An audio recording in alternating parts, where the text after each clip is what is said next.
अस्सलाम वालेकुम गर्ल्स। अॼु असां हेलन केलर जो नेक्स्ट जेको पेज आहे उनखे पढ़ंदासीं ऐं सम्झंदासीं विथ मीनिंग सिंधी में माना सां गॾु तव्हांखे मां पढ़ी ॿुधायां थी। Now we start from here. One day the two of them went to the river bank. Miss Sullivan took Helen's hand and dipped it in the water. One day the two of them, हिकु ॾींहुं उहे ॿई, went to the river bank, वयूं नदीअ जे किनारे ते। Miss Sullivan took Helen's hand and dipped it in the water. Miss Sullivan जेका हुई हुनजो हेलन जो हथु पकड़ियो ऐं हुनखे पाणीअ में हेठि ॿोड़ियाईं। Slowly she made her write WATER. आस्ते आस्ते हिनखे लिखायो वाटर WATER, यानी हिकु हिकु लफ़्ज़ धार धार हिनखे लिखाए इन द सैंड वारीअ ते, जेका हेठि पाणीअ जे अंदरि वारी हुई उन ते हिनखे लिखायो water. She made Helen's do the same thing several time. इहो ई कमु मिस सलिवान हिनखे काफ़ी दफ़ा करायो। And finally Helen could spell the word water. ऐं आख़िर हेलन स्पेल करे वई या लफ़्ज़ सिखी वई लिखणु water. Helen felt excited because she knew that at last there would be some light in her dark world. Helen felt excited. Helen तमामु घणी जेको आहे पुरजोश थी वई because she knew that at last there would be some light in her dark world.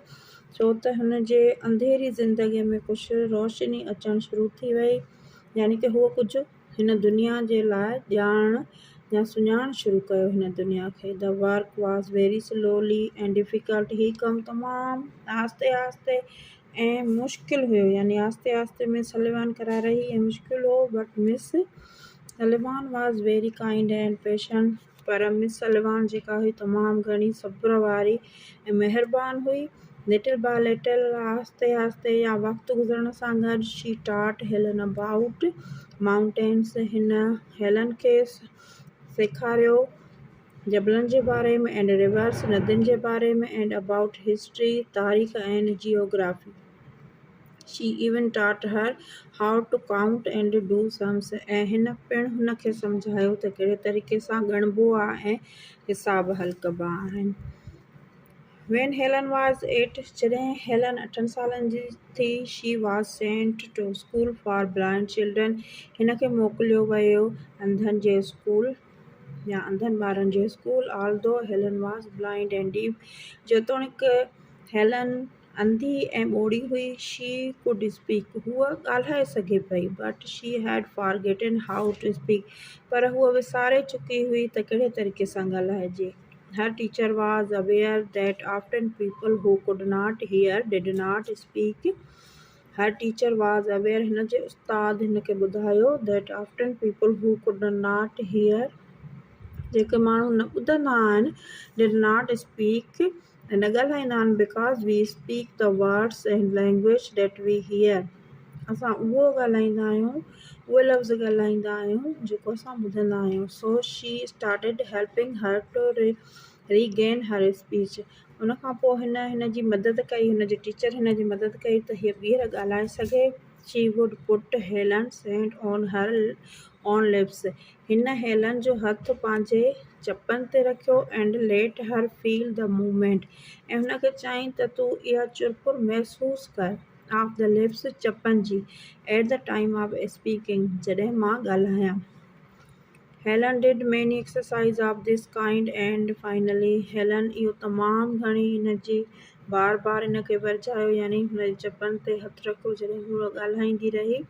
ऐं आख़िरकार at the age of 10, जॾहिं हीअ 10 सालनि जी थी, she was able to speak again. ऐं हिन ॿीहर ॻाल्हाइणु शुरू कयो।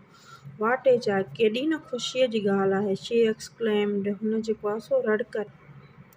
She was able to speak again. ऐं हिन हिकु दफ़ो ॿीहर ॻाल्हाइणु शुरू कयो। What a joy, she exclaimed. केॾी न ख़ुशीअ जी ॻाल्हि आहे। हिन रड़ कई, माना रड़ करे हिन चयो त केॾी न ख़ुशीअ जी ॻाल्हि आहे। By and by she learned to read books. अहिड़े तरीक़े सां हीअ जेको आहे सो हिन बुक पढ़णु शुरू कया, किताब पढ़णु शुरू कया. These books were printed in a special language. हिननि किताबनि खे हिकु ख़ासि ज़बान में छापियो वियो. Developed for blind person, जेके अंधनि माण्हुनि जे लाइ हुआ. Card ब्रेली, माना उनखे ब्रेली जो नालो ॾिनो वियो. The words were written with raised pointed instead of being printed, and she read them by touching them with her fingers. माना उहे किताब अहिड़े तरीक़े सां छापियल हुआ जीअं उभरियल अखर हुजनि, बग़ैर जीअं ही असांजा बुक्स आहिनि प्रिंटेड आहिनि, हुननि जा छा हुया, ही लफ़्ज़ बीइंग यानी हिकु उभरियल अखरनि सां लिखियो वियो. जीअं अॼुकल्ह ॿारनि जा अल्फ़ाबेटिकल ही जेके मिलनि था ABC 1 2 वग़ैरह, अहिड़े तरीक़े सां उहे बुक लिखियल हुया ऐं ही उन्हनि खे पढ़ंदी हुई पंहिंजे हथनि जे आङुरनि सां. इन दिस वे, इन तरीक़े सां she was able to read as much as other people could. अहिड़े तरीक़े सां हीअ जेको आहे सो एबल थी वई, लाइक़ु थी वई read as much as other people, ॿियनि माण्हुनि वांगुरु जीअं पढ़ंदा हुया. She passed all her examination easily, हिन पंहिंजा सभु इम्तिहान आसानीअ सां पास कया. शी वेंट टू कॉलेज, हीअ कॉलेज वई. And then to the Harvard University, उन खां पोइ हीअ हार्वर्ड यूनिवर्सिटी में पढ़णु वई. She graduate from the university without difficulty, हिन जेको आहे ग्रेजुएट या मास्टर कई यूनिवर्सिटी मां कंहिं बि मुश्किल खां सवाइ.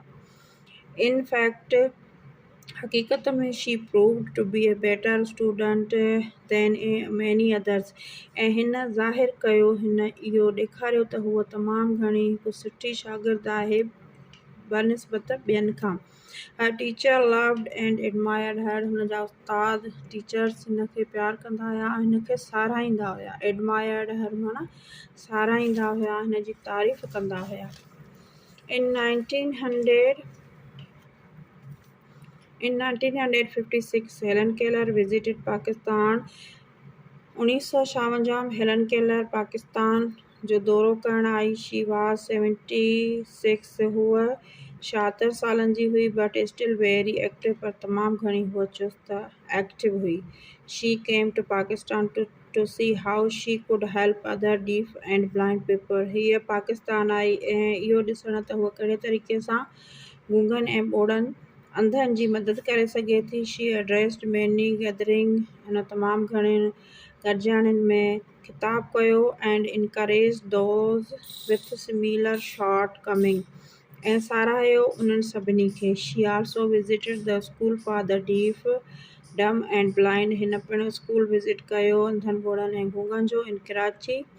एड्रेसिंग द स्टूडेंट, ऐं शागिर्दनि खे मुखातिब थींदे चयाईं. शी सेड, हुन चयो, how wonderful it is to be with you, मूंखे तमामु घणी ख़ुशी आहे तव्हां सां हिते गॾु हूंदे. माय सन्स एंड डॉटर्स, मुंहिंजा धीअरूं ऐं पुट. Always be happy and cheerful, हमेशह ख़ुशि रहंदा कयो ज़िंदगीअ मां. नेवर कर्स यूअर फेट, पंहिंजी तक़दीर खे कॾहिं बि ख़राबु या उनखे ग़लति न चवंदा कयो. U can do everything in this world, तव्हां हर शइ करे सघो था हिन दुनिया में. शी आल्सो प्रेज़्ड द वॉलंटियर्स, हिन तमामु घणी तारीफ़ कई उन वॉलंटियर्स जी. वॉलंटियर्स माना उहे माण्हू जेके फ्री ऑफ कास्ट मुफ़्त में कमु कंदा आहिनि, उन्हनि माण्हुनि जी. Who are working and teaching these there with so much zeal and selfless dedication, उहे जेके हुननि खे पढ़ाए रहिया हुया जोश ऐं बग़ैर कंहिं लालच जे, ऐं हुननि पंहिंजो सभु कुझु उन्हनि जे लाइ वक़्फ़ु करे छॾियो हुयो.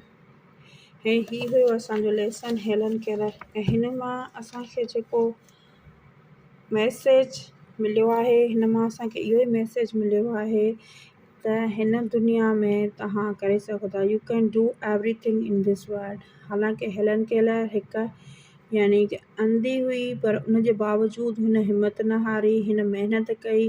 अहिड़े तरीक़े सां हुन मास्टर्स जेको आहे सो क्लियर कई यूनिवर्सिटी मां, ऐं तमामु घणो अंधनि ॿोड़नि गूंगनि जे लाइ हुन कमु कयो आहे.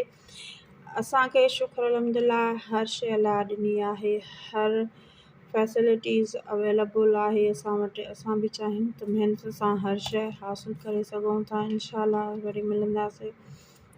अल्लाह हाफ़िज़।